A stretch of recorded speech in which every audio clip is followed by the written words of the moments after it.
We must understand the politics of our community, and we must know what politics is supposed to produce. We must know what part politics play in our lives. And until we become politically mature, we will always be misled, led astray, or deceived or maneuvered into supporting someone politically who doesn't have the good of our community at heart.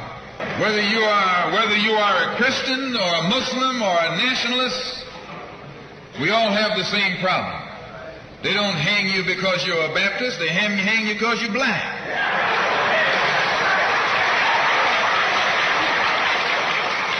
They don't attack me because I'm a Muslim, they attack me because I'm black. They attack all of us for the same reason. All of us catch hell from the same enemy. We're all in the same bag, in the same boat. We suffer political oppression, economic exploitation, and social degradation. All of them from the same enemy. The government has failed us. You can't deny that. Anytime you live in the 20th century, 1964, and you walking around here singing, "We shall overcome," the government has failed. So this government has failed us. The government itself has failed us. And the white liberals who have been posing as our friends have failed us. And once we see that all these other sources to which we've turned have failed, we stop turning to them and turn to ourselves. We need a self-help program, a do-it-yourself philosophy, a do-it-right-now philosophy, it's already too late philosophy. This is what you and I need to get with. And the only way we're going to solve our problem is with a self-help program. Before we can get a self-help program started, we have to have a self-help philosophy. Once you change your philosophy, you change your thought pattern. Once you change your thought pattern, you change your attitude. Once you change your attitude, it changes your behavior pattern. And then you go on into some action. So today our people are disillusioned. They've become disenchanted. They've become dissatisfied. And in their frustrations, they want action. You'll see this young black man, this new generation, asking for the ballot or the vote. That old Uncle Tom action is outdated. The young generation don't want to hear anything about the odds are against us. What do we care about odds? When this country here was first being founded, there were 13 colonies. The whites were colonized. They were fed up with this taxation without representation. So some of them stood up and said, liberty or death. Though I went to a white school over here in Mason, Michigan. The white man made the mistake of letting me read his history books. He made the mistake of teaching me that Patrick Henry was a patriot and George Washington wasn't nothing nonviolent about old Pat or George Washington. Liberty or death was what brought about the freedom of whites in this country from the English. They didn't care about the odds. Why, they faced the wrath of the entire British Empire. And in those days, they used to say that the British Empire was so vast and so powerful when the sun would never set on it. This is how big it was. Yet these 13 little scrawny states, tired of taxation without representation, tired of being exploited and oppressed and degraded, told that big British Empire, liberty or death. And here you have 22 million Afro-Americans, black people today, catching more hell than Patrick Henry ever saw. Why does this loom to be such an explosive political year? Because this is the year of politics. This is the year when all of the white politicians are going to come into the Negro community. You never see them until election time. You can't blame them until election time. They're going to come in with false promises. And as they make these false promises, they're going to feed our frustrations. And this will only serve to make matters worse. I'm no politician. I'm not even a student of politics. I'm not a Republican, nor a Democrat, nor an American, and got sense enough to know it.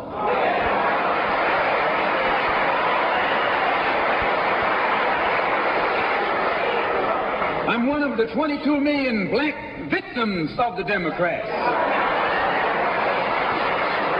one of the 22 million black victims of the Republicans and one of the 22 million black victims of Americanism. 22 million black victims of Americanism are waking up, and they're gaining a new political consciousness, becoming politically mature. And as they develop this political maturity, they're able to see the recent trends in these political elections. They see that the whites are so evenly divided that every time they vote, the race is so close, they have to go back and count the votes all over again. And which means that any block, any minority that has a block of votes that stick together is in a strategic position. Either way you go, that's who gets it. You're in a position to determine who go to the White House and who stay in the doghouse. I'm not the kind of person who come here to say what you like. I'm going to tell you the truth whether you like it or not. They got a thing that they call gerrymandering. They maneuver you out of power. Even though you can vote, they fix it so you're voting for nobody. They got you going and coming. In the South, they're outright political wolves. In the North, they're political foxes. A fox and a wolf are both canine. Both belong to the dog family. This is why I say it's the ballot or the bullet. It's liberty or it's death. It's freedom for everybody or freedom for nobody. America today finds herself in a unique situation. Historically, revolutions are bloody. Oh, yes, they are. They have never had a bloodless revolution or a nonviolent revolution. That don't happen even in Hollywood. You don't have a revolution in which you love your enemy. And you don't have a revolution in which you are begging the system of exploitation to integrate you into it. Revolutions overturn systems. Revolutions destroy systems. A revolution is bloody. But America is in a unique position. She's the only country in history in a position actually to become involved in a bloodless revolution. The Russian Revolution was bloody. Chinese Revolution was bloody. French Revolution was bloody. Cuban Revolution was bloody. And there was nothing more bloody than the American Revolution. But today, this country can become involved in a revolution that won't take bloodshed. All she's got to do is give the black man in this country everything he's doing. Everything. So those of us whose political and economic and social philosophy is black nationalism have become involved in the civil rights struggle. We have injected ourselves into the civil rights struggle, and we intend to expand it from the level of civil rights to the level of human rights. As long as you fight it on the level of civil rights, you're under Uncle Sam's jurisdiction. You're going to his court expecting him to correct the problem. He created the problem. He's the criminal. You don't take your case to the criminal, you take your criminal to court. When the government of South Africa began to trample upon the human rights of the people of South Africa, they were taken to the UN. When the government of Portugal began to trample upon the rights of our brothers and sisters in Angola, it was taken before the UN. Why, even the white man took the Hungarian question to the UN, and just this week, Chief Justice Goldberg was crying over 3 million Jews in Russia about their human rights, charging Russia with violating the UN Charter because of its mistreatment of the human rights of Jews in Russia. Now you tell me, how can the plight of everybody on this earth reach the halls of the United Nations and you have 22 million Afro-Americans whose churches are being bombed, whose little girls are being murdered, whose leaders are being shot down in broad daylight? Now you tell me why the leaders of this struggle have never taken it before the United Nations.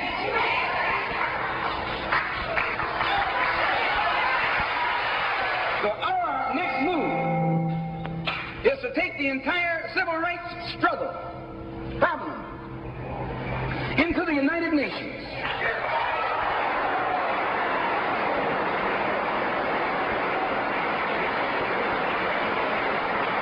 And let the world see that Uncle Sam is guilty of violating the human rights of 22 million and still has the audacity or the nerve to stand up and represent himself as the leader of the free world.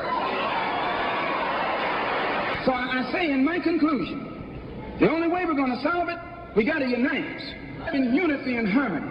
And black nationalism is the key. How are we going to overcome the tendency to be at each other's throats that always exists in our neighborhood? And the reason this tendency exists, the strategy of the white man has always been divide and conquer. He keeps us divided in order to conquer us. He tells you, I'm for separation and you for integration, and keep us fighting with each other. No, I'm not for separation and you're not for integration. What you and I are for is freedom. It'll be the ballot or it'll be the vote. It'll be liberty or it'll be death. And if you're not ready to pay that price, don't use the word freedom in your vocabulary.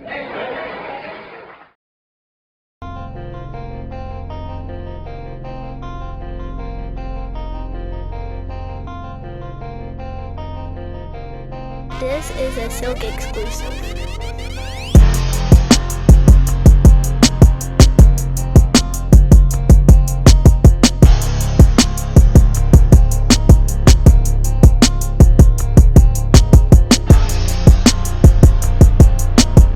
Welcome back. Words, Music, Dance is back.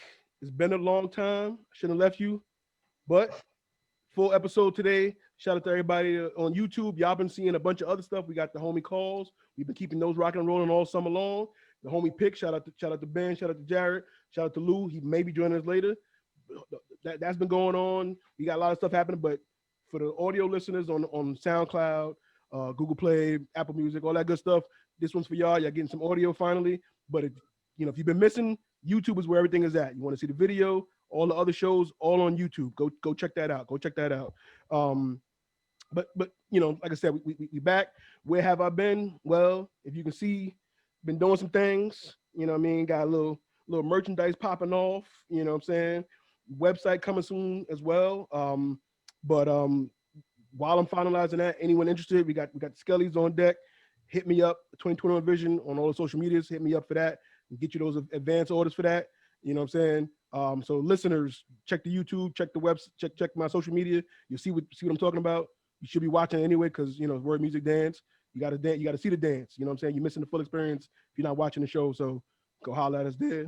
And more stuff coming soon too. Like I said, the website will be done before the year is over.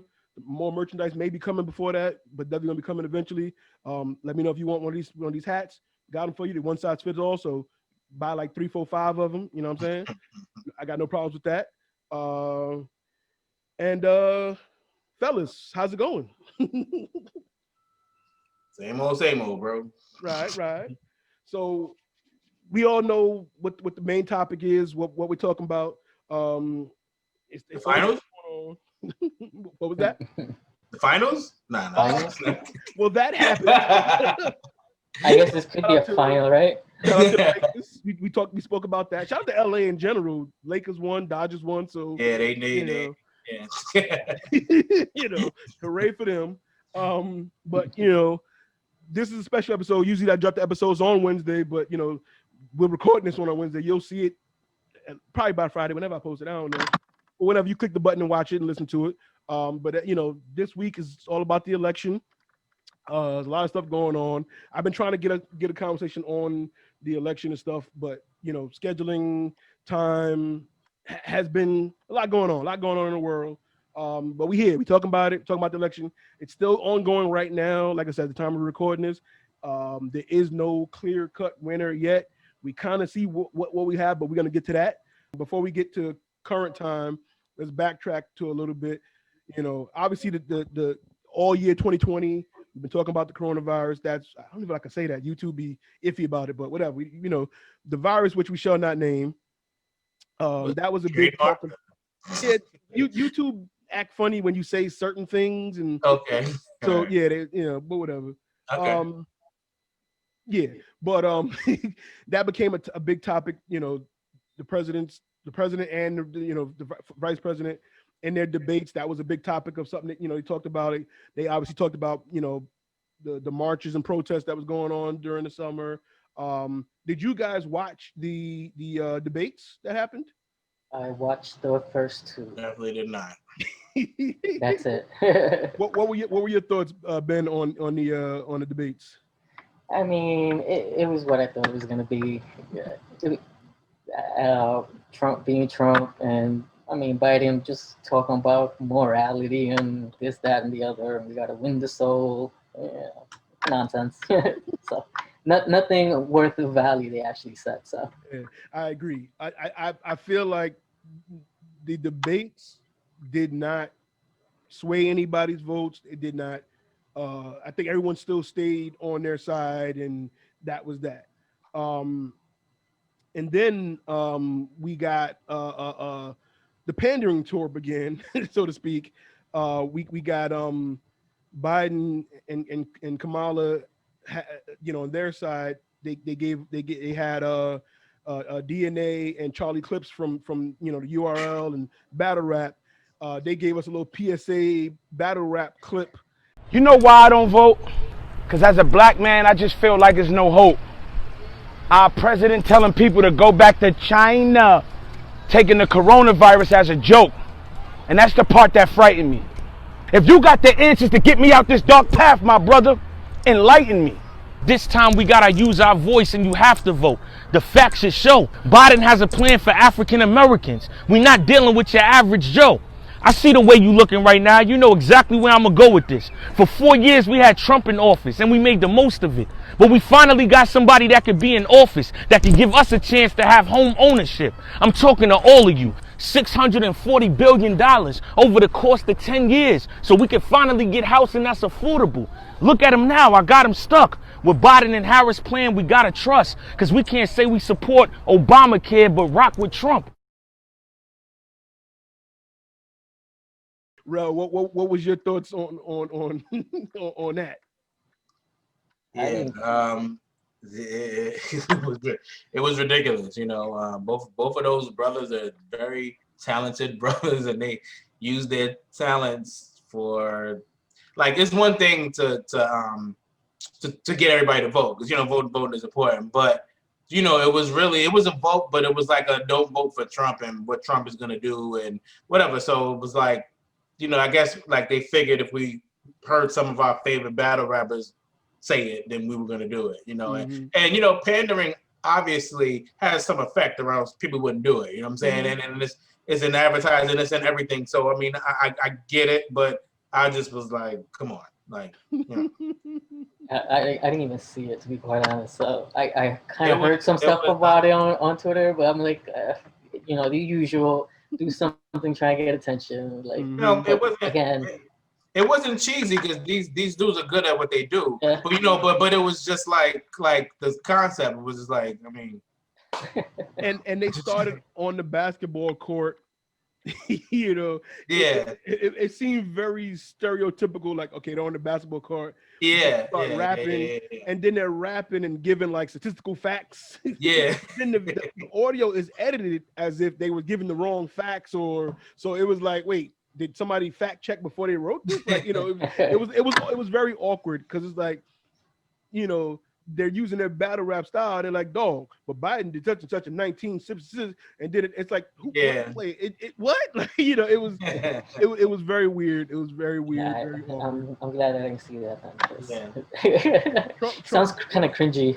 It was very cringy, and what made it worse was at the end you see it was paid for by Biden for Trump organization. So it was like, oh. Okay. Well, not by Trump, it was by Biden and Harris. The Biden for President organization. Yeah, it was paid for by the Biden for President, which is not Biden specifically, but it's people send money, they do PACs, and so somebody, long story short, someone called Smack, said, hey, get some of you URL guys to do some, and he was like, how much y'all paying? Okay, cool. Hey guys. And he must have got it nice, because he got two of the top dudes. Like, right. He like, I'm sure if the money was less, he probably would have sent somebody else, you know what I'm saying? But right. he took two of the top guys. Yeah. So, and again, not to count the pockets. I don't know what they discussed or whatever, but it was like, I don't think it did that for free. But it definitely, like I said, once you see at the end, paid for by the Biden for President organization, you're like, okay, Got it. Now I get it. And Trump, Trump did what he did. He does. He did his tour, and obviously, we all know how the voting stuff works. So, both parties focused on the quote unquote battleground states, the swing states, the ones that really matter. We go through this all the time. They focused on those states. They only torture those states. And that brings us to where we're at. So basically, like I said, backtracking. Like I said, COVID was a thing all year. People been still working from home. People still been quarantining. So one of the things that they pushed this year was mail-in ballots. The mail-in ballots became a big thing. A lot of people said, "All right, yeah, I don't feel safe going to the poll place or being around people. I'm gonna mail it in." So this year they broke a record, high number of mail-in votes. Congratulations to that. Trump said, "Hold on, I don't like that," because he feels they're gonna be coming in late. I don't like it can be tampered with or such and such. He was already putting a disclaimer out there on that. Fast forward. So we've never seen any vote tampering without mailing. Okay, all right. Okay, cool. You know what I'm saying? And like we've never seen mail-in. The military does it every year. Every 2 years. Their mail is super mail, so it's different. Right. You know what I'm saying? So the military, and even at this point we're at right now, the military has up until the week after the election to even get their ballots sent in. So that's nothing new. It may be new to Donald Trump, but somebody should let him know. And this is business as usual. That's how it goes. This is what it is. So like I said, fast forward, we got to this point, and last night, again, as the time of recording is Tuesday, we see the numbers, they start going, and we find out that some states were not starting to count those mail-in votes until after they count the day of votes and walk-in vote. And actually, some people voted early with walk-in as well. So they had the day of, they had early walk-ins and early mail-in. So it was three ways to get it in.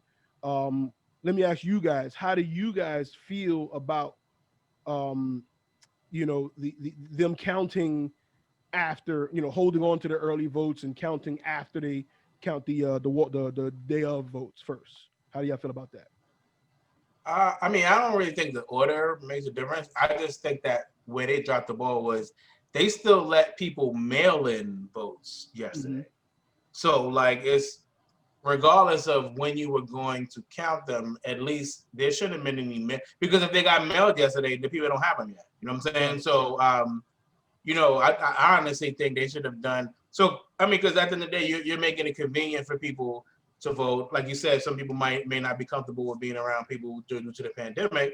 So I think it's fair to say to them, okay, you don't want to go to the polls?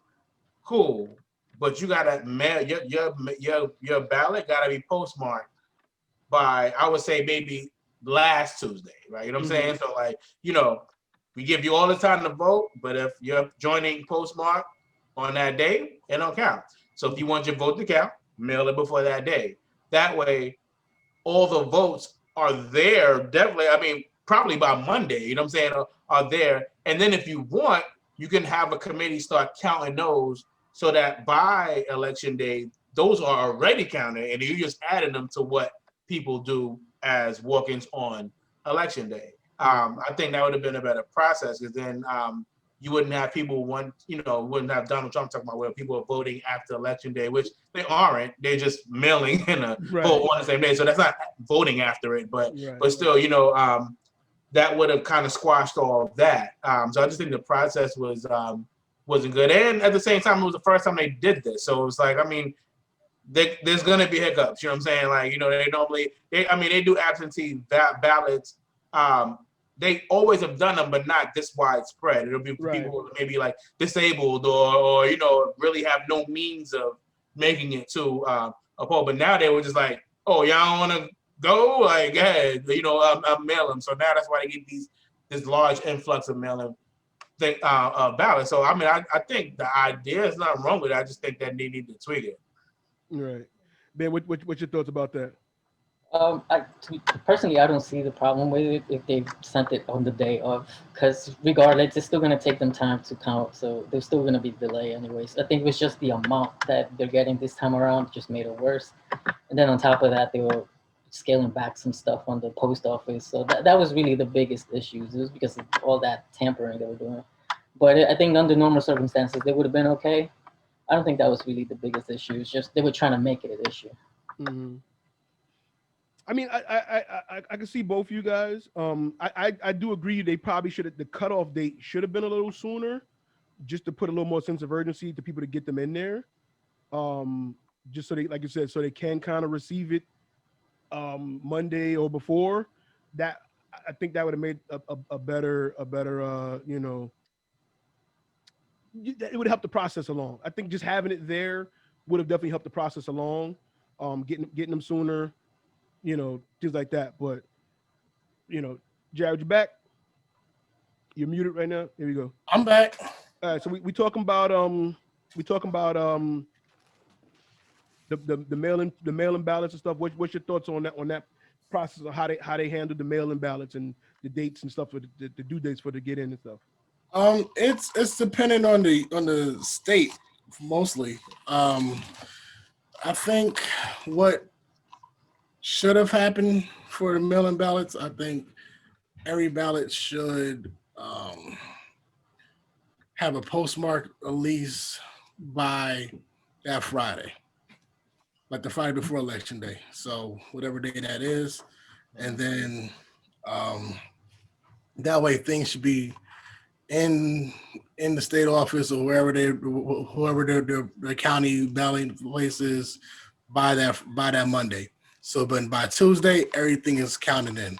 Or if you're in the state that has early voting, everything should be counted as soon as early voting is open.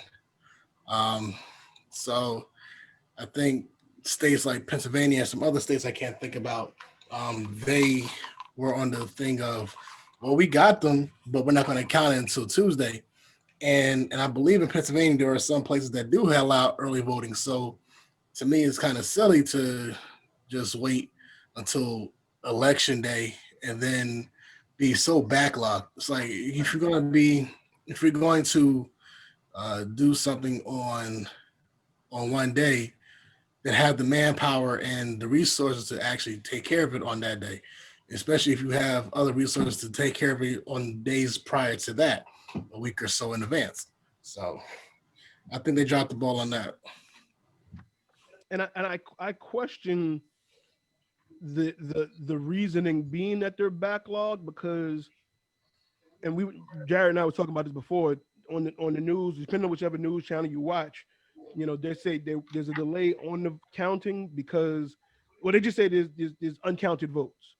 And I think they should be more specific on why they're uncounted, because the reason, which would make sense, is they're still receiving votes. Right. You know, just saying they're uncounted sounds like, oh, they're there, we just didn't get to them yet.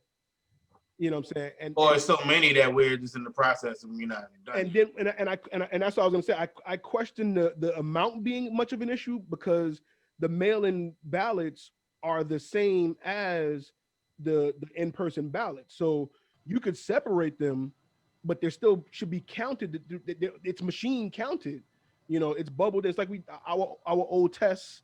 You know, we bubble in the circle, the Scantron. You know what I'm saying? We bubble in the circle. They're going through the machine. So I don't see how they could count 75% of votes from 7:00 p.m. to 1 a.m, and then here we are 24 hours later, and they're still saying we're delayed. You know what I'm saying? So I question that. The manpower shouldn't be overwhelming if it's machine power. Right, but I think it's the process that they, because I believe the political teams, they gotta have their people watching as this is being counted, so there's no cheating. So not everybody can stay all night and day. Because I know in some states they just said they were calling it a day, then they will start counting again the next day. There's 3 companies that do it. Yeah. And they're overnight. This is their Black Friday. They're here for it. They stay for it. So they don't clock out. They're here for it. This is their yeah, but it's there's just a lot of little things, and like I said, it's also the amount. It's just because also not just the amount of the mail-in votes, but then it's just the voter turnout was even greater than previous years. So it's on top of that. So And like I it's said, just a lot of factors, I think. Yeah, I like I said, I get the amount. It's more people. I get that. It's just It's not like they always finished it in the same day. right. It No, always took like 2 or 3 days, anyways. So all I'm if they're saying still is, within, they're still within all I'm the saying range. is the delay is just it just seems it doesn't add up. You know, because they're using that as they're saying that, don't use the excuse. Don't say it. Don't even say, oh, we're backed up because of the mail-in votes, whatever. Yeah. Because that's what makes it sound, and that's where Trump's people are going to start to say, oh, see, they're doing stuff and da, da, da, because they're saying it where it's like that's not really an issue. You know, this is typical. This is typical. But when you highlight something that is different to the regular process, now they can say, see, this is what I didn't want, and da, da, da, you know what I'm saying? And that's part of the problem. If they didn't mention that or say that would be an issue, it wouldn't be an issue. It'd be business as usual. We keeping it moving. We just doing it. You know what I'm saying? And I feel like that's the biggest thing. Them saying uncounted votes, and you know, it's like the process is the process. It's still in process. Period. And like I said, military votes still don't come until a week later, even though those aren't as many, and you know, those are scattered out throughout the states. They're not just one big state piled on. It's multiple states, everybody, you know, military station. But you know, Right.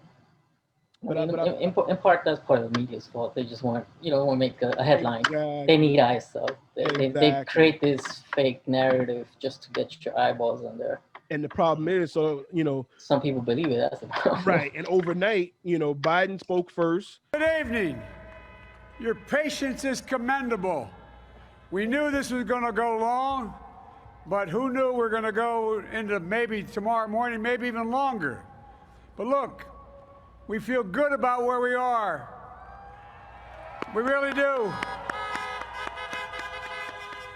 I'm here to tell you tonight, we believe we're on track to win this election.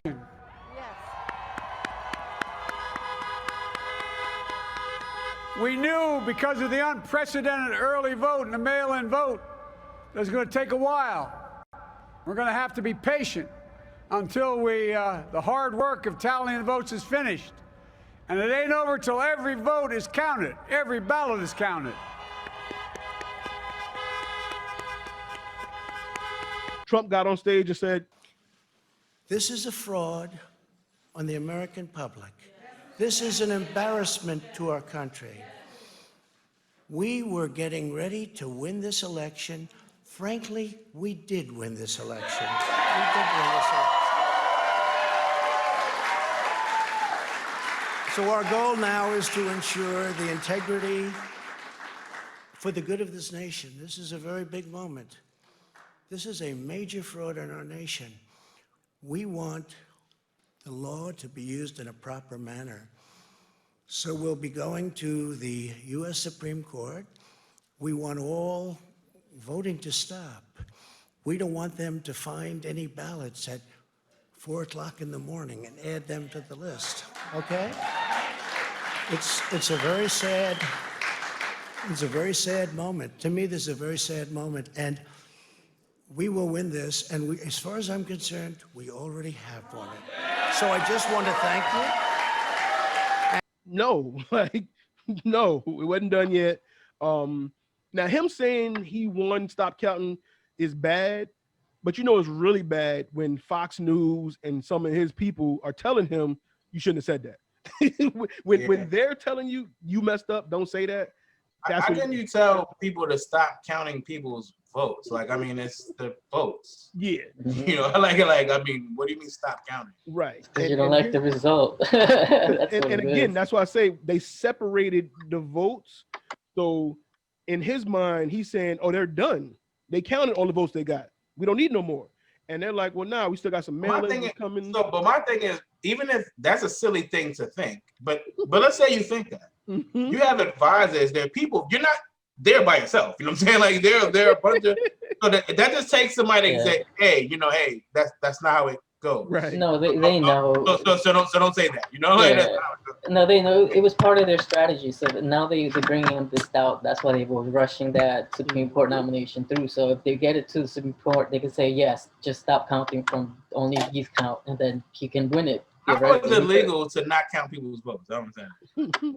It will become legal depending on the judgment that they on the argument that they lay forth. So they can say, oh well, these don't count because they had an extra line here, and these don't count because X, Y, Z. Yeah, it's a whole bunch of crap. And the funny thing is that in the Supreme Court, I believe 3 of the justices were part of the legal team that won it for Bush when they took it from Gore in Florida. So they know how it works. They know how to do it. So it's been their strategy. But that's what people wanted, like a landslide win either way. But another issue that I have with the election process, aside from electoral college, we can go into that if you want, but the fact that still to this day, different counties, different states, they use because some people are still doing paper by hand.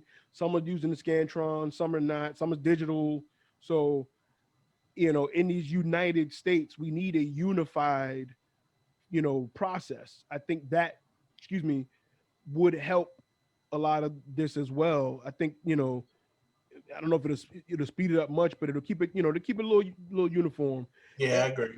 And it's just because like certain like still in the South, like I said, it depends on the county you go to. And certain they're using a more digital machine. Some places are still using the Scantrons, and I think it should just be throughout. And I think I've been saying this for the longest. I feel election day should be a day off for everyone to be able to get that done. Single parents through years and people that work multiple jobs and things like that, it's harder for them to get there. Most companies don't care. Oh, I'm late because I had to go vote first. I don't care. Well, actually, it's illegal for your company that you work for to not allow you to vote. So, I mean, like they won't write you up, but they won't forget. Oh yeah, I mean, yeah. Yeah. But yeah, they can't write you up. Oh, on November 3rd you was late. Well, yeah. But it's like, see, this is a habit of yours. They're gonna. I had a conversation with you. Right. I don't want that to happen again. It's a pattern that you do every 4 years. Like I don't know what is. Every 4 years you come in late on election day. Like it's getting out of control. Right. Right. Yeah. Like I said, certain places, private-owned companies, things like that, they may be lenient, may not be, but it's just like one of the things where a lot of people are like, I gotta get to work, or I'm on a final, I gotta, what I'm saying, and it should just be a day where it's like, shut everything down right now. True. This is the one thing that everyone is doing. You know what it is. Well, police gotta vote too, though. They can't shut them down. So like so. But that is true. There's certain professions you just can't shut down. But hey, if you're assigned to that polling place, you can but if they make it like a holiday, like they should, there's workarounds for the get them a floating Get them a floating day, and those that are working the poll can vote and then handle it. So like I said, I think it could be much more efficient. I think it could definitely be handled much more. Now I'm not gonna ask you guys who you voted for. It's a private ballot.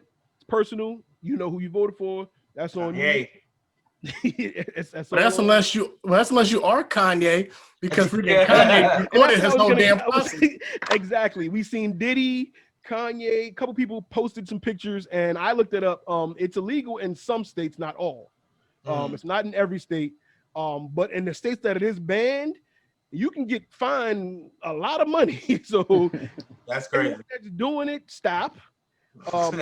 Sticker. Post a sticker. I've seen so many stickers. Right. I'm annoyed with seeing that sticker, but hey, that's safer. But don't show your ballot, because showing your ballot could get you some jail time, could get you a big hefty fine. Kanye and them, he can cover the fine, and he might have voided his ballot. He voted for himself. I think he only got about 4,000 votes, if that. Church members.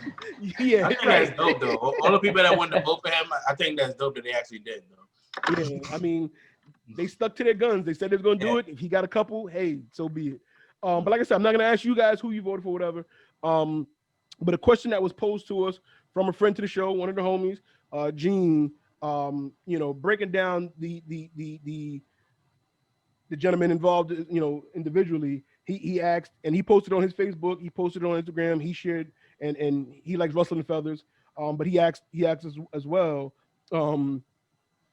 how have you been affected negatively by Trump's presidency? And he asked that personally, not generally, on a personal level. How have you been affected negatively during, the last 4 years? So I want to ask you guys each one by one. So Jared, I'll start with you. On a personal level, how have you been affected by Trump's presidency? Negatively. Negative. Have you been affected negatively during the last 4 years? Negative or positive, I really don't notice a difference. I really haven't, I can talk on a general sense, but on a personal level, I don't notice anything really different. I see, if you want to go on a positive, shit, at least gas prices went down. But, but outside of that, on a personal level, I can't answer that. I can only speak on a general sense because I see what he does hurt on a broader scale, not just a narrow scale for myself. Okay. Ro, how about you? I would say it's kind of hard. So personally, I wouldn't say he affected me negatively as far as what I do, what I'm able to do, how I live. But what I do kind of count as personal is, as free as he's been with, dividing the country, the hate and all that, he kind of exposed some people who, I looked at in a great light, that now that gave them a little courage to kind of show their true colors. Mm-hmm. So that personally had to kind of that gave me different perspective, and now I lost some respect at some point. So I feel like those relationships are kind of compromised. So that I count that as personal. But as far as oh yeah, now I can't, go to work anymore, or I can't, do my day-to-day didn't change at all. Those people that changed in your eyes, was it people you know personally, or celebrities, or? That's what I mean personally, yeah. Because okay. Celebrities, it sucks, but it wouldn't affect me personally. You know what I'm saying? But I'm talking about people that I know. Okay. Yeah. What happened, Jared? I would definitely say Terrell's thing, and I thought about it after he said that. That on a personal level, is how he's handled turmoil and so forth. People can say, "Oh, Obama started to divide." No, people's feelings started to feel like that during Obama's presidency, in terms of dividing the country and so forth. I feel it's gotten worse, or it's boiled over a little bit since he's been elected. There's parts I'm a gun owner, and I do go to certain trainings. And a lot of the trainings that I go to are Trump supporters, and whereas before it was a real comfortable environment to be around. You can shoot the breeze or whatever and so forth. Is certain things as for me being not a Trump supporter, I know shut the fuck up. I don't, because I'm just there to have a good time, learn shit, and go about my day. I'm not there for political talk and so forth, but I can hear how people talk and so forth, and there are people that if you never talk about political affiliations, they're actually decent human beings to a certain degree. But I feel as where Trump doesn't outright denounce racism. He had an opportunity on national TV during the first debate, to do it. And he was like, what? Yeah. But Proud Boys, I want you to stand back and stand Proud Boys. You just shot the whole shit down, with that one statement. So it's you really never outright denounce racism, in this whole entire thing. To shoot him for bail, he has, but to have him do it when everyone's watching, no, because that's my biggest voting base. Right. I'm not gonna tell. And it's like, dude, if you're gonna do it, do it for everybody. Show the country that you're actually trying to be bigger than this shit. You're asking a selfish man not to be selfish. Right. I know. I'm asking too much, but it's not even for me. It's it's the people who support him, and they see that, and it's kind of like they don't feel like they'll. One person in particular, I'm not gonna say his name, but he's an older dude anyway. But he would try to like be like, yeah, I know, blacks really haven't had, a good. He was Italian dude, I know X, Y, and Z, but I mean, you really got to go for Trump though, because Trump X, Y, and Z, and I just stand back because I'm like, bro, I'm not talking about politics with you or whatever, because I seen how his supporters, his group, his voting base perform and act. Like that whole shit from Charlottesville going on to modern day Kenosha and whatever. Like when shit happens, they stand, I see how they react. When you had the whole defund the police thing, I see how they react. And it's like, on a personal level, it's like, it fractures some relationships with people because if you align yourself with his line of thinking or with the group mass line of thinking, then in fact, you're endorsing their line of thinking and their behavior. So it kind of makes you a little bit more standoffish, with some people because I can't really have conversation because people are not receptive to conversation. They try to have middle ground and so forth. They have one thought and they stick with that. It's just like,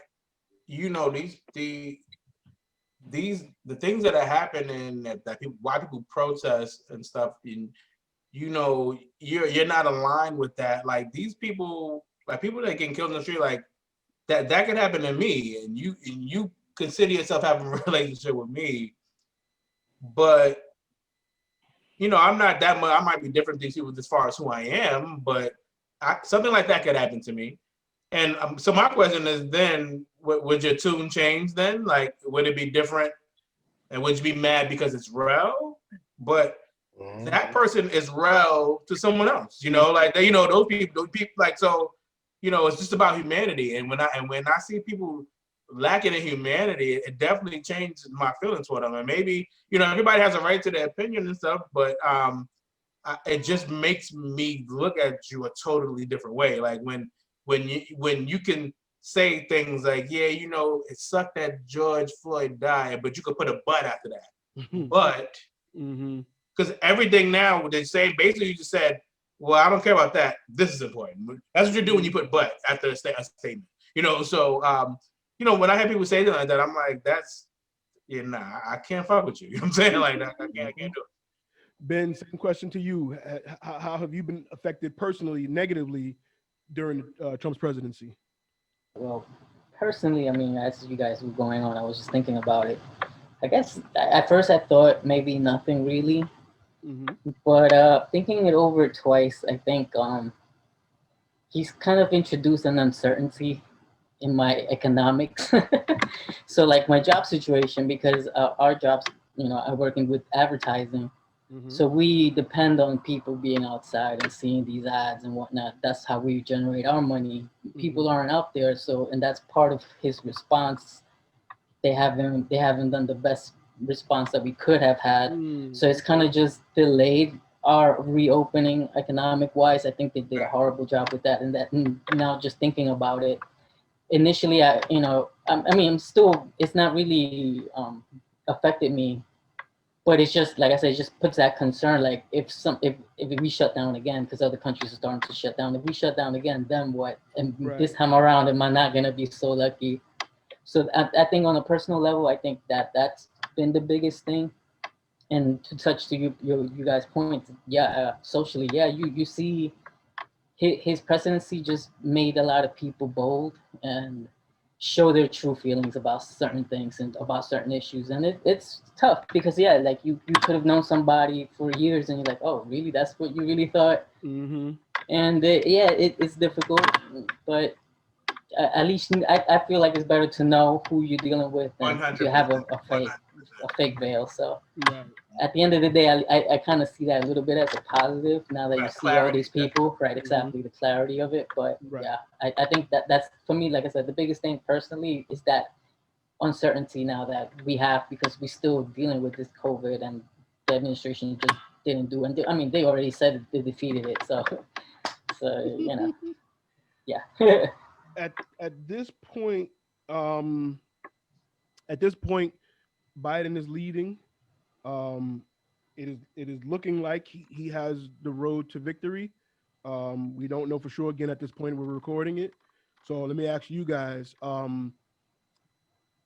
do you have an expectation of difference, better, worse? What are your expectations going forward? So I'll go in reverse. So Ben, I'm gonna start with you on this one.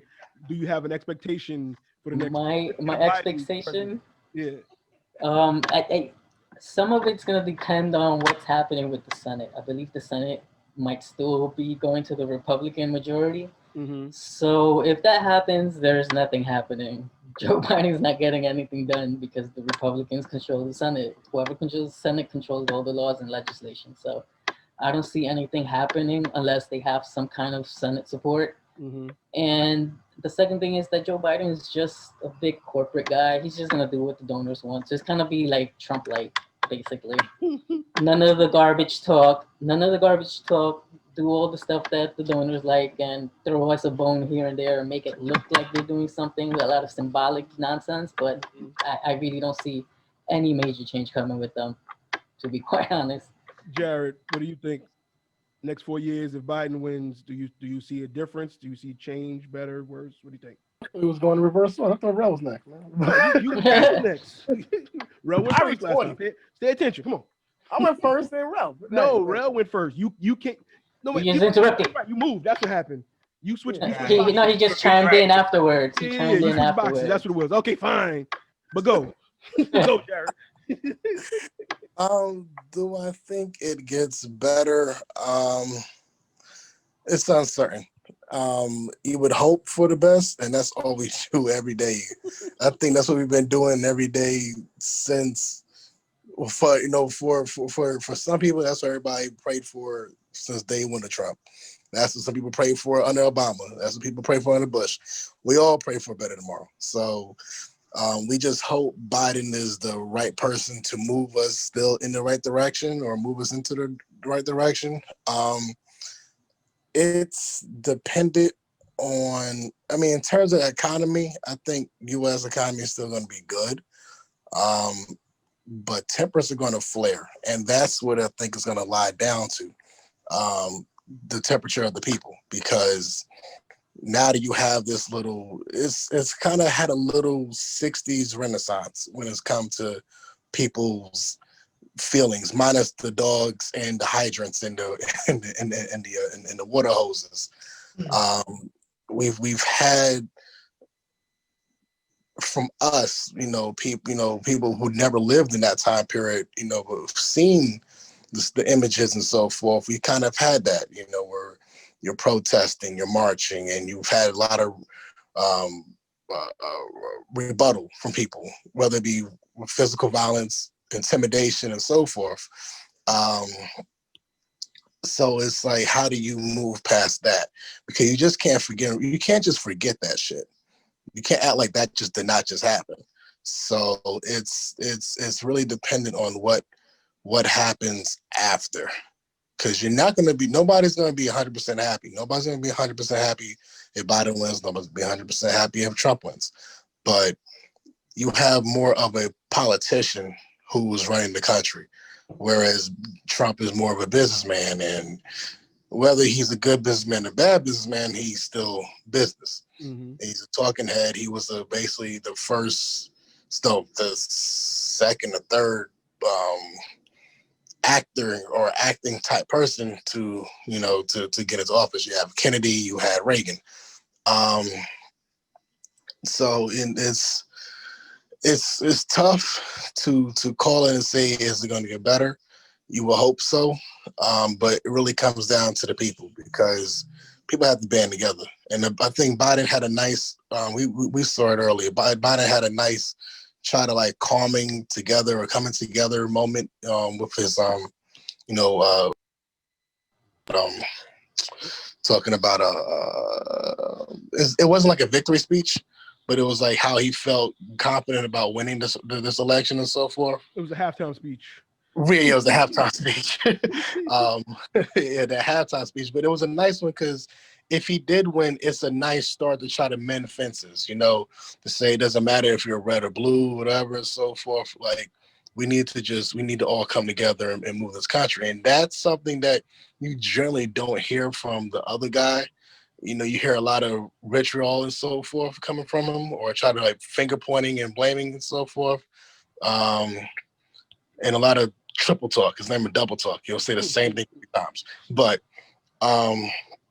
maybe Biden has better speechwriters. But possibility. Or at least he listens to the speechwriters. He actually listens and right. But that's him being a lifelong politician. So that's that's the good thing. But and I think Obama had the House and he had the Senate at one point. Maybe I think his first or his second term, or somewhere in between. But because I know the Senate does it every 2 years and so forth. But or every 8, is it? I can't remember. Senate or Congress. I think the Senate is every 2. So yes, I think it was somewhere in 2 years that he had both. We're not news anchors or politicians, so please feel free to correct us. Matter of fact, I actually don't think the Senate is every 2. No, I think it's every 6. I think yeah.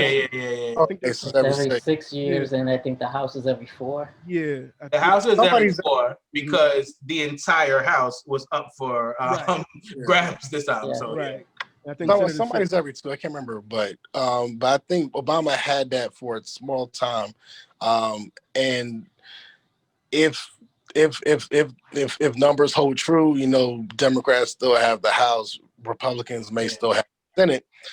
It comes down to that because honestly, yes, we know the president is just the figurehead, the leader, but shit don't get done unless the House agrees to it and the Senate agrees to it. So all presidents can say, look, we're going to do X, Y, Z. And unless it doesn't pass through those 2 places, it's not going to work. So you really need to have somebody who can finesse both sides of the aisle to try to get shit done. And if Biden is that person who can pull enough favors on the other side of the aisle, then so be it. Bro, what do you think? Well, people know me. I just care about the people. I'm all about the people. And when I look at any president or a politician, I'm just interested in how we can get rid of this system that we have that oppresses people that it oppresses. So that's how I'm looking at how he's gonna perform. When it comes to the economy and stuff, like, I mean, it's been a while since there's been a deep recession in the United States. And so I think economy-wise, it's probably going to be more of the same. Maybe little dips here and there, case may be, but I don't think we're going to see a drastic impact by Biden in those lanes. So I'm not even thinking about that. But we needed Trump out of office, in my opinion, because he just was not, as far as for what America is supposed to be, for him to be the representation of that was ridiculous. I think other countries, when they looked at who we selected as a president, that had to be a joke to them. Like, I can't imagine. I can only imagine them being on a Zoom call, like, yo, do y'all see who like they picked to be the president? Like, you know, like it's like a laughing stock. And the thing he comes out, things he says, he doesn't care. It's like sometimes I feel like he forgets that he's the president. Like things he tweets and stuff. And it's like for him to then embolden a country, not a whole country, but, you know, the races in the country to come out and just be blatantly racist. Like, we know they held these feelings, but now it's like, well, if the president can say these things, then who's going to tell me I can't come out and do this? And that element, to me, that can't be around. So, I mean, it's unfortunate that he already brought him out. So who's to say if he doesn't continue, they're going to fall back? There's no guarantee of that, you know what I'm saying? But, you know, I think that type of damage, we can't have more of that. So, I mean, if he does lose, I'll be happy to see him out for that reason. But that doesn't mean that I believe that Joe Biden is going to come in and all of a sudden he's going to change the situation for people of color and try to even the playing field and make sure everybody has the same opportunities. I don't have any faith in him do that. All I've seen from him is just the opposite as far as his prior career. So he's talking a lot of cool stuff now, but anybody can write a speech, tell you to memorize it and say those things. So, I mean, Who cares? You know, last I remember when you were making decisions, you were like, yeah, put them niggas in jail, bro. Like, you know, that's what I remember from Joe Biden, you know, co-signing that stuff. So like, that's what I've seen him do. So he's talking about stuff he wants to do. So we'll see if he's really real about that. And to Jared's point, what influence he can have to make those things happen, because he just can't do stuff on his own. But I don't have any faith in him improving any the situation of people of color in this country. Again, I hope I'm wrong. So and you know, if he wins, that would be, you know, what I would want, because then that would be removing Trump out of office. But I'm not. It's not like hey, he's in, we're gonna be good. Like I was hyped to vote because I have an assemblywoman in my district who is always fighting for the people. She's always trying to make sure that people in this district I've been at rallies like next to her, you know, like walking arm in arm with her. You know, she's there. She got maced by Barclays in a rally. You know, like she's really there and feet to the pavement fighting for the people, and like that's something I could get behind. So when I saw that she was up for re-election, I'm like, that'll get me there before anything else. You know what I'm saying? So like that's somebody I say, well, I expect her to continue to try to improve our conditions and stuff like that. But Biden is like, whatever. He's a figurehead. He's a president. He's gonna have different people pulling his coattail, a lot of different interests that he needs to satisfy.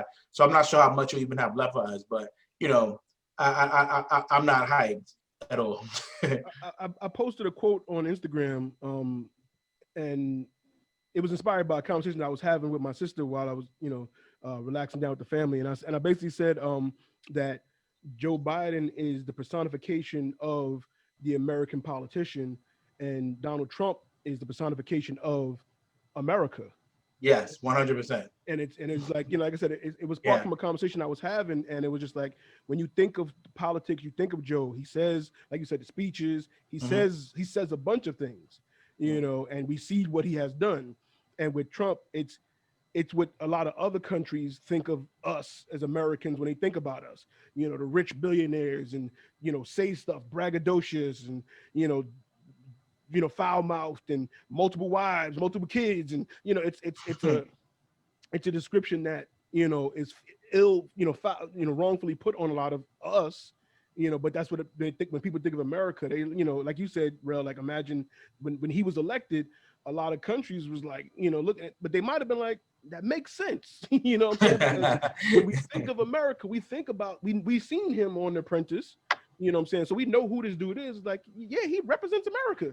You know what I'm saying? He looks like the American, you know, again, not all of us per se, but when people think about the negatives of America and American society, he checks a lot of those boxes, you know what I'm saying? Sure. And, you know, and Joe on the other side is, when we think about a politician, he's been in politics for 40 years, you know, and he's said a lot of things, done a lot of other things.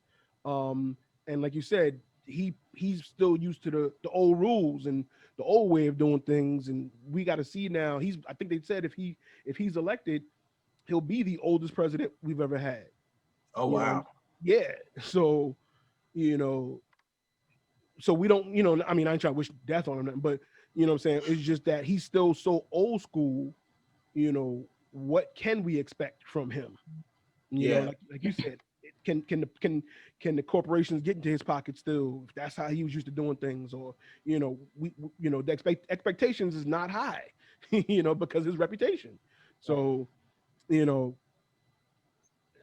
I agree with all of you guys. You know, yeah, like you guys said, but like you guys gotta remember, the biggest thing I feel like it's because the Democratic parties ran a certain way. That's why the legislation and stuff is going to be a certain way. It's not going to be what we really would want. Right. I think that's the biggest problem with the politics right now. Like, the Democratic Party is supposed to represent the people, but they still don't. They represent corporate interests, and they just do it in a veiled way. That's it. Right. That's what I'm saying. Like, it's not going to be a big. The biggest change is that yes, there are going to be some smart people finally doing some stuff correctly.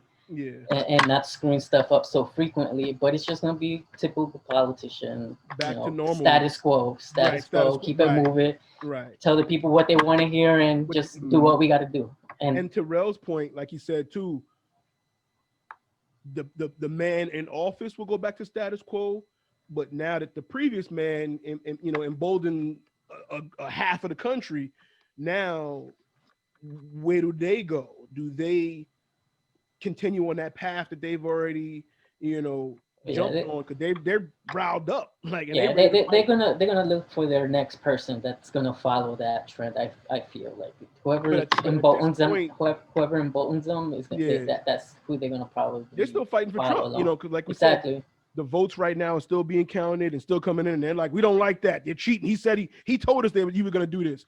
We don't believe, So they still angry and hungry, and we live in New York City. For those out of state and stuff, Fifth Avenue was getting boarded up.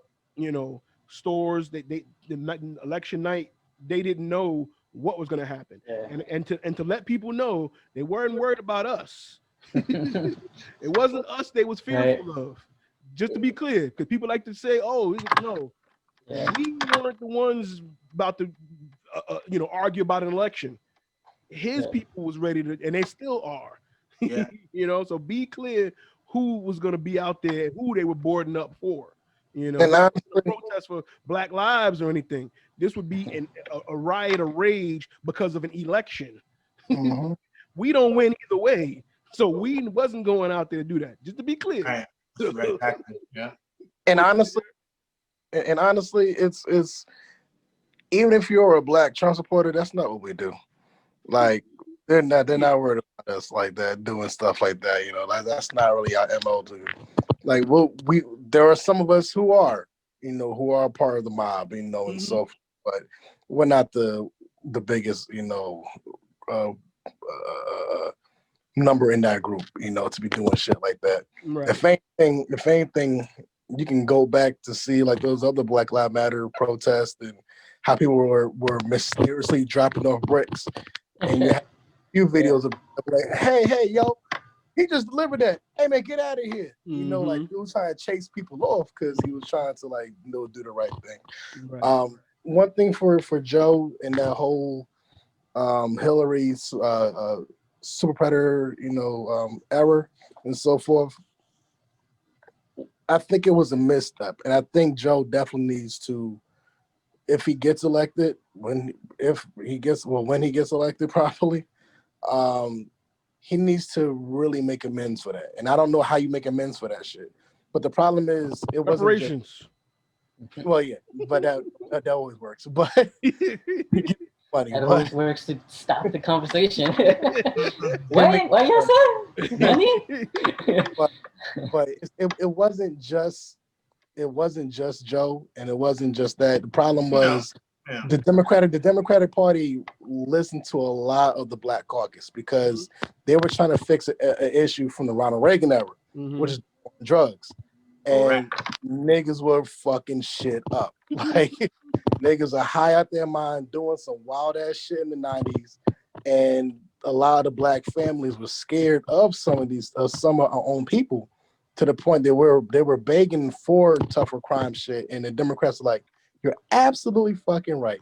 So they created my thing with that was all part of the plan though. It wasn't like an accident, and that was like that. So that's why you don't get a pass for that for me, because that was part of the plan. So if it's one thing if Black people just stumbled upon some drug and was like, wow, what's this? And then then that'd be different. But that was all a lot of it was done on purpose, because then they lose the power to vote. Because once you are convicted of a crime, you lose your power to vote. And where these mysterious things always pop up, lower neighborhoods. It's just how it is. They just play that game. Another quote of mine is that they always like to, blame the crabs in the barrel, but they never look at the fishermen. Right. You know what I'm saying? The drugs is here. We didn't bring them. We're not flying. Yeah, if you set up to fail, you're gonna fail. You're gonna fail. And I don't know, did you guys hear Biden's apology about that? An awful lot of people were jailed for minor drug crimes after the Exactly right. Was it a mistake to support it? Yes, it was. But here's where the mistake came. The mistake came in terms of what the states did locally. What we did federally, we said it was, and you remember, George, it was all about the same time for the same crime. What I had done as chairman of the Judiciary Committee, took the 10 circuit courts of appeals, took some really brilliant lawyers working for me in judiciary. We did a study, and we determined what happens if, for the first, second, third offense, for any crime in the criminal justice system, at the federal level, if you're a black man, it's the first time you committed robbery. How long would you go to jail on average? If you're a white man, how long? Black man would go to jail on average 13 years, white man 2 years. I go down the list of every single crime. So we set up a sentencing commission. We didn't set the time.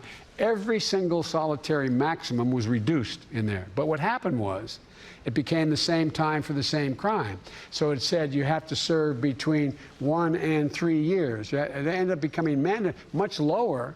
Black folks went to jail a lot less than they would have before, but it was a mistake. No, I agree. Everybody was doing it, bro. It wasn't a great policy and stuff, but it was what such and such wanted. But we all did it.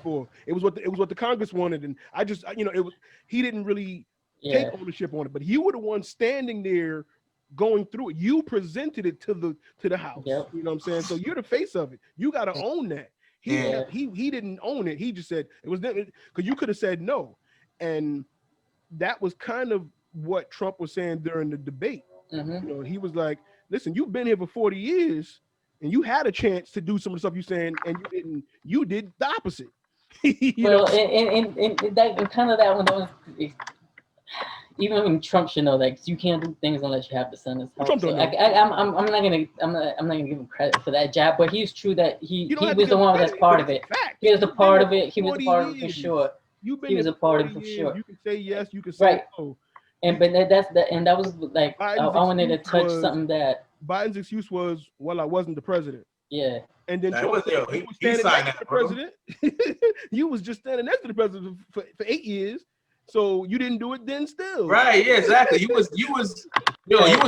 in a lower position, and now you right next to the nigga, bro. You know what I'm saying? And you realized the error of your ways, but now you're not saying that now. Right. But now we gotta apologize. And now I've seen the light. Now, and, now I know better. After 40 years, that's what y'all meant. My fault. I get it now. Wait, I shouldn't have been putting all y'all in jail.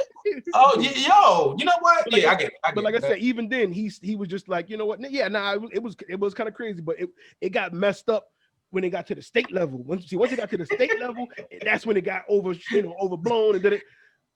It's one thing in the feds, but then the states start doing it. We got it now. What did you think was going to? That's why we can't be dependent on just the president's result, and that's the biggest thing that most people are tricked into. Like, you pick the president, everything's gonna be all right, which is not the case. You got to do those local ones. The local ones, get your people in there and build that up. But that takes time, and nobody wants to do it. Right. We none of us really have high hopes for the future. With either one of them, but we looking to try. We willing to see some change, at least some stability. Yeah. Well, one of the things I wanted to ask you about was Ice Cube and his contract with Black America, and the backlash that he took for even being in communication with Trump and Trump's advisors, and basically he was saying what we kind of said was, whoever's in office for the next 4 years, we got some requests. We got some things that we're hoping that you can put forth. What are you going to do about it? And because Trump's people flipped it and was like, oh, we got Ice Cube on board. We've been talking to him, and they made it seem like he was endorsing them. And Cube didn't fall for that. Cube responded, but a lot of people still didn't catch up fast enough. One, are you guys aware of the contract for Black America with Black America? Have you read through it a little bit? I believe it's public record, and he's been speaking with some local people as well. He's been speaking with a lot of people, some politicians, some leaders, so to speak, and not just Black people as well. He's been talking to other races and stuff. So have you guys looked into his contract at all? I have not checked none of the specifics. I've heard in general the story about it and a little bit of the backlash thing, but I never got into the specifics about it. specifics like that. But obviously, I mean, it's definitely, centered around, opportunities for us ownership, and those things of that nature. Mm-hmm. I skimmed through it a little bit. I saw the parts about healthcare and job opportunities and so forth. But I didn't read it all in depth. I just saw the 2 slides and let it be. What are your thoughts on Biden's camp saying, they'll get back to Cube, if after the election or whatever, and Trump's camp saying, yeah, we'll talk to you and sit down. Do you feel it was just part of the game? Do you think Trump's camp was actually genuine about it? Do you think Biden's camp was genuine about it? How do you feel about that? Ironically, I do think that well, I'm not sure if Trump was genuine about it. However, I think it's more or less he saw an opportunity, but I really don't say that I know for sure that he wouldn't have done anything with it. You know what I'm saying?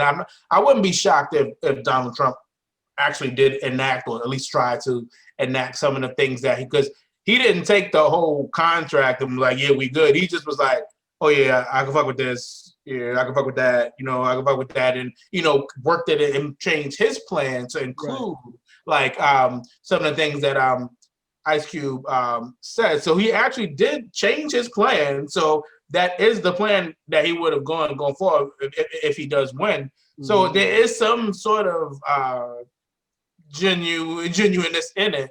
And I just think the Democrats, they just dropped the ball. Like, I mean, at the end of the day, he just wanted to talk to y'all. So talk to him. Like, y'all so busy that y'all get, like, if anything, it should have been flipped. Like Donald Trump could have been like, yo, I got this job already, bro. I'm about to get it again. So I understand you want some shit, but whatever. Like I'm gonna do my thing. Mm-hmm. To me, it should have been Democrats like, oh, word, like we need more people to come out and vote. We need people to believe that we're gonna actually make some impact. So you know what? We got people that are prominent in the community coming to us with a contract and initiatives. You know what? Yeah, we're gonna be on board. It said it was like, nah, son, we busy, bro. Like I'm hollering at you probably November 20th, somewhere around there, whatever. We got some time to talk.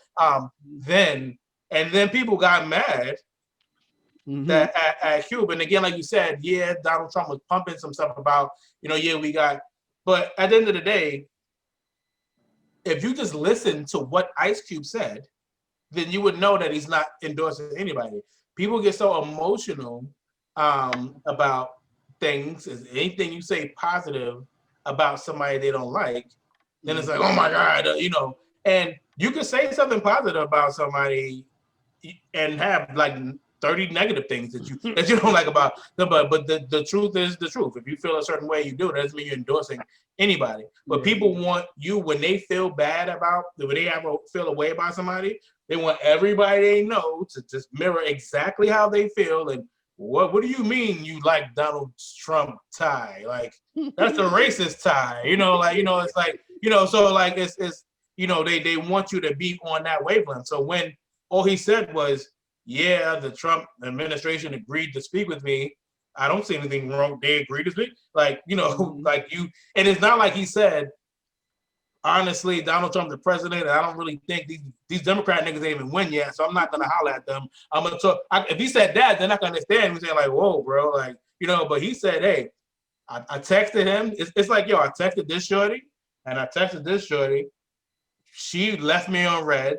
This one, she responded and said, Joe, come over so we could talk. And y'all mad I went to shorty house. Like, like that's like really like what that was. You know what I'm saying? Mm-hmm. So like it was really ridiculous in my opinion. What y'all think, Ben? Jay, what y'all think about that situation? You want to go first, Ben? Yeah, I'll go. Yeah, I'm kind of with Red on that one. It's kind of silly. Like, if you want to try and help your community or whatever it is, your cause, whatever, you're going to have to talk to whomever is in power, like them or not. It is that simple. You got to go through them at one point or another. And he made his move. They gave him the time. Democrats didn't give him the time. I understand. Maybe they feel that they can't do nothing. I don't know. But be that as it may, that's not Cube's fault. Like, They picked up. Right. And on top of that, they can do something about it. Like, even if he comes in there asking for 20 things and walks away with 3 or 4, that's a win in a small way. Right. So I don't blame him for that at all. I think just people are just focusing on the negative aspect. Yeah, okay, it's Donald Trump and their administration. Okay, we got it. Yeah, maybe they're doing it just for their political points at the time. Whatever, but it will still benefit. So might as well try and grab it while you can. Right. Jared? So no matter how you look at it, it's pandering. Whether if you're Republican side and you're like, oh yeah, cool, because that's when I saw that, and I think me and you we talked about that. It's a grab for black votes. So Cube is not at fault for this. Like, he generally waited, and it was nice timing for him to wait towards the election time, because you're bringing it to the two parties who are going to be the leaders of the stuff, because independents are not going to be running this country anytime soon. You bring it to the two parties during a critical time to try to push Black America forward. And it's a great time to do such a thing, because the Panthers couldn't get that done. Malcolm has tried. Martin has tried to make this a contract and so forth, try to get us up and up. And there has been strides in civil rights and so forth, but this is a nice play on Cube's part.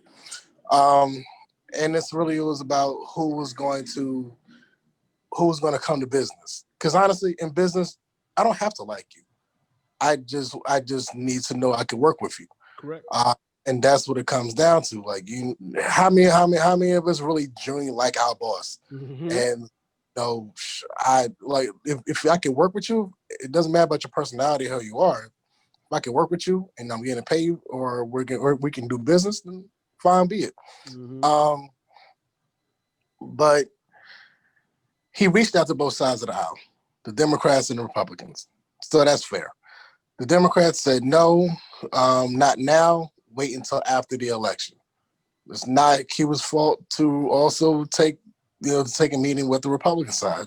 Trump's side said, yeah, cool. If the Democrats would have looked at it, it would have said, yeah, cool. At the same time, when they're trying to get an election done, it would have looked like they're pandering for black votes. And then on Trump's side, I already said pandering for black votes. And that was exactly what was happening, pandering for black votes. You can say he modified certain things, but honestly, the things that he modified were the same talking points he's been trying to say for 4 years, trying to reverse Obamacare and other things. So it's the same talking point. He just added his reversing anything Obama did into the contract. And it's to me, when I saw the name of it, and I hope Cube did not come up with that name and said the Platinum Plan, because that's the most nigga shit I've ever seen. No, the Platinum Plan was Trump's thing. That's Trump's joint. That's Trump already, yeah. Cube had the contract with Black America. Thank you. And to correct, he didn't wait. This contract was written for the longest. He got more people involved, and the big three took off. So he was like, oh, hold on, I got money over here. This is kind of rocking. So it kind of got backburnered. But again, with the year we've had, he had free time to focus on it. He didn't wait until the election time. It was just timing fell into place, because working from home, he hasn't, no big three. He hasn't done any movies. So he kind of locked in and focused on the contract. And well, then it was a good thing. Well, it was a good thing. It was a good thing that 2020 happened the way that it did. Not saying for me, people, but it's a good thing that people took the time and to have a perspective on what's important. I mean, granted, I can't be mad at Q for making money on Big Three. If you're making money, you're making money. Can't be mad at that. Some people will sacrifice certain things, but it's whatever. I'm not gonna count the man's pocket and be mad at. To use his money for this, what I'm saying. It wasn't like, oh, I'm rich, I'm good. He kind of wanted to. No, Big Three is a league. I was just saying that in terms of, saying, well, I get the Big Three going, so that contract can wait. It's not.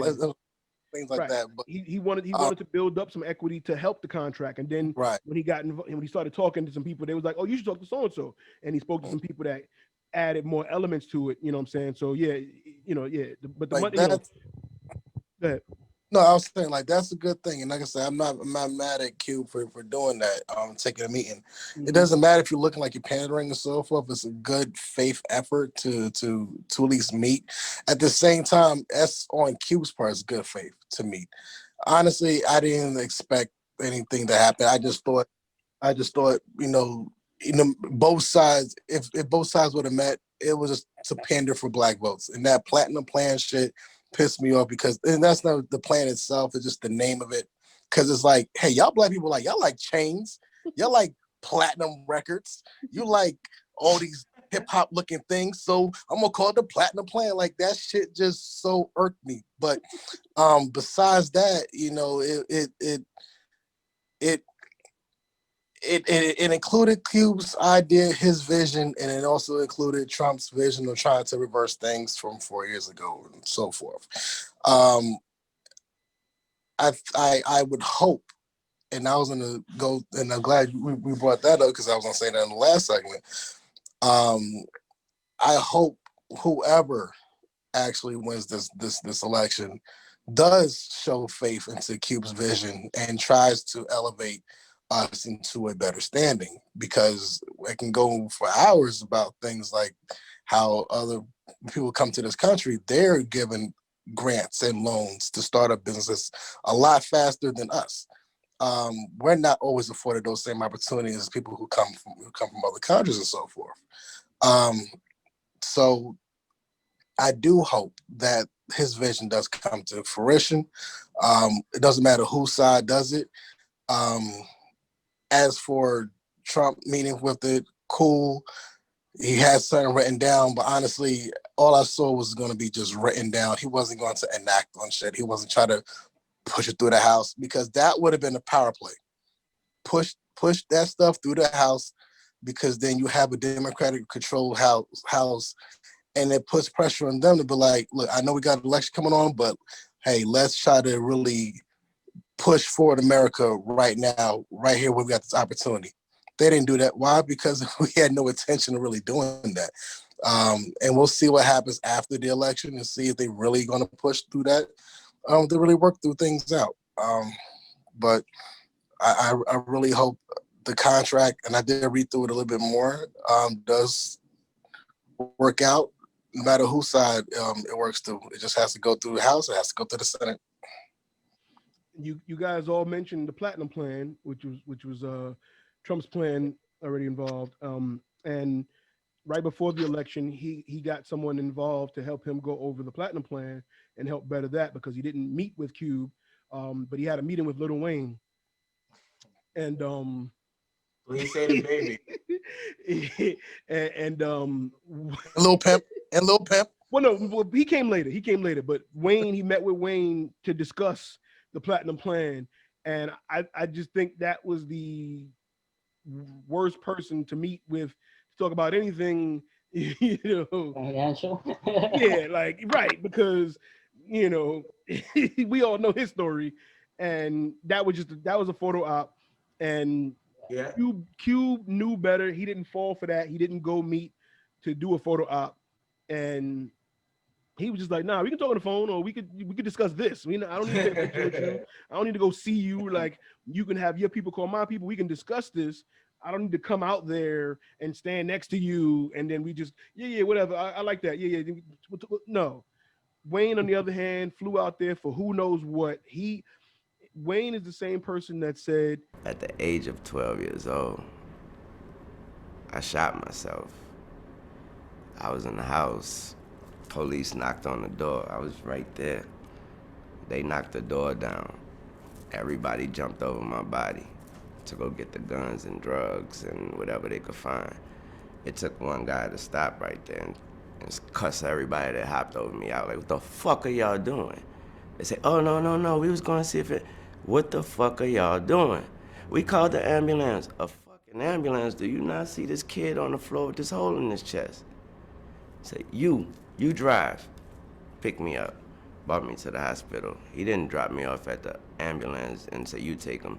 He brought me to the hospital room and made two and stood there and waited till the doctor said he's gonna make it. He said, don't worry, my name's Uncle Bob. He was white as snow. Them motherfuckers that hopped over me was blacker than me. Was he a cop? Yeah, he was a cop, and my life was saved by a white man. I don't know what racism is. I know a good motherfucker named Uncle Bob, though. What's your reaction to Kaepernick's protests? Yeah, going right back again to this man. It's a man and his decisions, man. Respect the man and his decision. That's all I can do. I have no opinion on it because the things I'm not into it enough to even give an opinion. So when he did it, I really didn't even know what. Somebody had to tell me why he was doing it. That's how much I didn't know what was going on, and I kind of still don't. So somebody had to explain to me, like, yo, he kneeling because of the Black Lives Matter thing and because of and all that wave or whatever. That whole wave just went by me too fast for me even try to even give an opinion. So I just was like, oh, okay, that's what's happening. So you're a deep thinker in these issues. Mm-hmm. So step back from all of it. I know this is a very broad question, but where are we in the United States of America in race relations and what you see from day to day in your life? Skip, they wouldn't want to ask me that. They wouldn't want my answer to represent it because God knows I have been nothing but blessed. My whole path, these 33 years have been nothing but a blessing. I have never, never is a strong word, I've never dealt with racism, and I'm glad I didn't have to. And I don't know if it's because of my blessings, I don't know if it's, but it is my reality. So I would have to say, not only did I thought it was over, I still believe it's over, but obviously it isn't. So you've never experienced any offensive behavior from any other color or? No, sir. Wow. But you are blessed. But you see what's going on even in your city, New Orleans, with Alton Sterling. Yeah. During Katrina, the officers that killed those and ended up in jail. So I know you say you're not paying attention to it, but you see some of the things what's going on. Right. Yeah. As far as an opinion on what's going on, I mean, of course, we all want somebody to figure out what's going on first and then put a stop to it, or try to put a stop to it. Everybody come together and figure something out, and maybe just coming together is the solution. But we'd have to do that first. And obviously we have a bunch of differences. People feeling this way, people feeling that way. When you come to a person like me, my answer is always the same, man. My politics, my flag, my country, my nation, my world, all that is Reginae, Cameron, Neil, and his brother, Tony. That's it. That's my nation, that's my flag, that's my world, that's my protest, that's my don't protest, that's my everything. That's all that matters, those 4 kids to me. What's your thought on Black Lives Matter?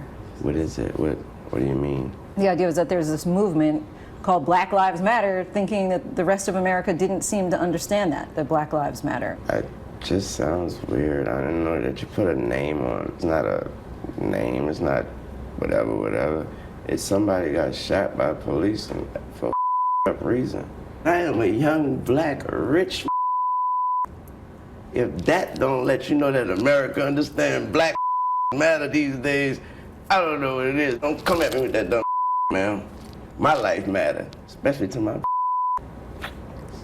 Do you separate yourself from it? I don't feel connected to a damn thing that ain't got nothing to do with me. If you do, you crazy. You connected to this flag right there. I'm connected. I'm a gangbanger, man. I'm connected. He ended our interview angrily. So if anyone can talk about the plight of Black people and what the president can do for us, he's the guy. Like, right. Yeah, no. And then like you were saying too, during Trump's rally, he reached out to some rappers, nobody we really listen to, but Lil Pump was there, who has a song with Kanye. There's a 6 degrees separation or whatever there. And he didn't even get his name right. He called him Lil Pimp. Maybe that'd be his new name. But there's another rapper that he reached out to, Rich the Kid. And Rich the Kid actually screenshotted the conversation that someone from Trump's camp was reaching out to him to get him to do the things like, we'll send you a jet, we'll fly you out there, da-da-da. And he said, no, not doing it. Not doing it. It was just an interesting. That's clear, blatant pandering. You know, they didn't discuss any politics. They weren't there for any political reason. It was just to say, hey, see, black people love me. You know, it's like, Exactly. You know what I'm saying? But before we go, I got one more question to ask you guys. Anybody gonna front the bill for Lil Pump's passport? Because I did see an Instagram story where he was like, if Trump don't get reelected, I'm moving to Colombia. Well, I mean, everybody kind of said they was moving to Canada 4 years ago, and I ain't seen nobody leave. Yeah, nobody. Everybody always make that. It's dramatic. Yeah. Right, nobody's gonna miss Lil Pump. So I mean, yeah, nobody. He's probably gonna go there to try and make music because that's what they do. It has nothing to do with him leaving because of this shit. I'm not a fan of his, but he had the Gucci Gang song. He had the song with Kanye, and that was about it. I don't think he's really done much. I've heard him that's why it was funny because you said Colombia. I've heard him in a couple of like reggaeton like tracks. Like he's popped up. I'm like, really, this dude? I'm like, all right. I didn't even know he was Colombian. Yeah. So they do a lot of cuts out there. So that's why I figured, all right. Yeah. That's what you're saying, Colombia. Yeah. So one more question for you guys. This is something I saw on Twitter the other day. It said, if Trump offered you $1 million to endorse him on social media, would you do it? 100%. Because is there, what's the stipulations? Like after, because then can I just be like, yo, you offer $1 million for me to say, yo, y'all should vote for Trump, but I needed $1 million, so that's why I did that. Can I say that afterwards, or like? Nope. You know there's gonna be a. Well, I mean, a question it just says endorse him on social media. It doesn't go further, so. There's always a clause. Hey, the NDAs, bro. You can't let it. You can't talk about it. In the words of a very wise, astute man who has passed, everyone has got a price. $1 million man. Like he said it. We got a price. Look, all you gotta do is endorse him. You ain't gotta vote for the man. Right. Yeah. Gotta endorse him. That's it. Show me the money. And like I said, me at this day right now, I'm taking it. I'll put on social media hashtag Trump 2020. Yeah. I'll put it in my story. It only have 24 hours. Yo, and then like at the end of the day, somebody hit me on the DM like, "Yo, are you serious?" Right. For me, it'll always be on the. I'll be like, "Yo." Y'all remember Brewster's Millions? Yeah. Movie Brewster's Millions. Remember how he had to spend all that money, but he couldn't tell him. He couldn't talk about it. Yeah. Same thing. Yeah. Listen, I'm gonna blow all this money. Why are you doing it? Don't worry about it. I'll explain it next week. Exactly. Yeah. That's what I'm saying. It all depends on that non-disclosure clause, like how long that goes. If it's a couple of years, fine. But if it's like a lifetime ban shit, like man, I might not. Yeah, that might be a little rough if I could never explain it. Right. Exactly. If I could never explain it. But if not, and it doesn't say that. Yeah, like if there's a clause for like 10 years and then I could talk about it, perfect. Give me that money. But if it's a lifetime thing, I don't know. Exactly. Then I'll think about it. But because at the end of the day, right? At the end of the day, let's say they say you can't say nothing about it for 10 years. I'm gonna say something to somebody before 10 years, but I'm gonna know who I can talk to about it. You know what I'm saying? Of course. So my close people gonna know what the deal is. You know what I'm saying? No, of course. But there's if I text y'all, we out. we out. We out. That's it. We out. I'm sending a jet. Don't worry, I'll explain later. You never ask questions about it. You never ask questions about it. Just we out. Right. Y'all gonna be like, yo, did you just post Trump? He's gonna be. Paul be like, yo, just don't worry about it. You'll see. Meet me at JFK Airport. Private joint, all in the back. Don't worry. Don't even pack. I got you. Just come. And then, all right. just grab a toothbrush. I probably even need a toothbrush. We get all that when we get there. You know what I'm saying? Right, just bring your phone and charger. We out. I'll explain later. I was gonna ask you guys if you guys heard about the one in Oregon where they legalized small amounts of all drugs. Oh every yeah. drug. It's like you could have it on your person, you won't be All charged. drugs. Wow, that's All crazy. drugs, decriminalized. All heroin, drugs. cocaine, yeah, coke, everything. meth. Yeah. And they did it for a reason because they followed a study apparently in Portugal they were having a big heroin power, so they basically made it legalized, and then because there was no what do you call it black market for it, the crime started to go down, and then people they weren't like presented as much as it was when it was illegal. So it actually brought down addiction levels and whatnot. So it was very surprising, and it brought down crime and all that nonsense. So I'm very surprised that they did it in Oregon. I'm very curious to see how that works out. And Jersey legalized weed. Yeah, Jersey legalized weed. Everybody needs, whoever's still holding on, like New York State, and just let it go, bro. Like it's like, come on. There was a couple of states that legalized weed, but there was also DC did psychedelics, which is kind of crazy too. Bro, So you could go get some mushrooms over there. This is interesting, man. This is interesting where we're going.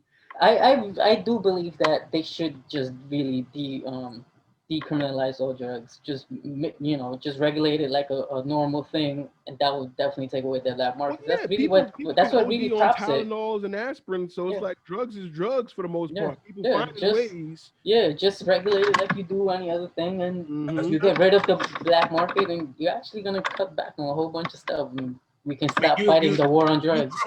You criminalize the consumption of drugs, but you have to realize that drug addiction comes from pain.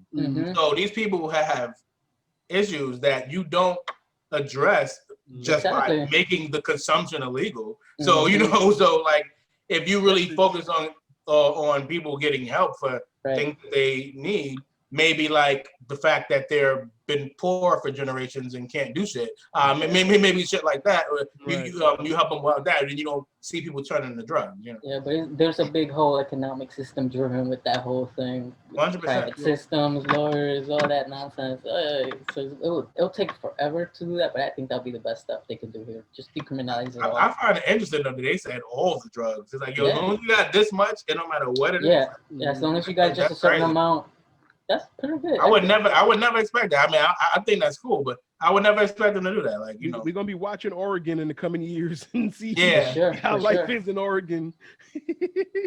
Portland Trailblazers gonna be. They're gonna be they're gonna be watching like game, and they're gonna be like with the needle, like yeah.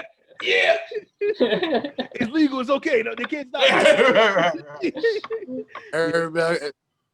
That's crazy. It's gonna be interesting. D'Angelo Russell thing, the ice in the veins. Yeah. Somebody gonna be like, me too. No, I'm not talking about that. Like, yeah, bro, yeah. That's gonna be an interesting experiment out there. All right, fellas, that's all I got for now. I mean, like I said, always the conversation continues. At this point, we still don't know who the president is. Maybe we'll do a follow-up on this, maybe do a sidebar on this eventually. Like I said, we're hopeful for something to come from, this. At this point, we've got almost a complete 50-50 split in the popular vote. We got the biggest voter turnout in the history of elections. So we'll see what happens next. Hopefully we get a turn, and this can, like Jared said, Biden's trying to, bring the country back together, because the United States is looking like a divided states of America, with a clear line down the middle of who's for who and who's for what. You know what I'm saying? And we can't prosper like that. We're on the brink of another civil war, basically. You know what I'm saying? And it's a dangerous situation. Biden's going to try. He's speaking as if he's trying to, unify us again, some way, shape, or form. And first off, they got to finish counting. So we'll see what it goes from there. But this is episode 98. Next will be 99. Then I got episode 100. I got something planned for that. Y'all gonna have to wait and see what that looks like. Like I said, the hats is coming. If y'all want, hit me up. Get advanced orders for it. Website is coming. You'll be able to order more stuff on the website, as well as see the complete catalog of all of the 2021 Visions shows, including the Homie Picks, Homie Calls, Words Music Dance, everything on there. Spoke to Big John. Unpopular Opinions coming back as well. So we're gonna have a lot of content on the website. Go directly to the website. Stuff will still be on YouTube as well, but the website will I'm trying to make it organized, categorized, easy to find, everything. It's gonna be great. It's gonna be huge. It's gonna be huge. Just want that to be the best website ever. It's gonna be bigly. Greatest website you've ever seen. 2021vision.com. It's gonna be great. All right. Go there, log in, watch stuff, buy stuff, do it. All right. Conversation continues. See y'all next time. Later.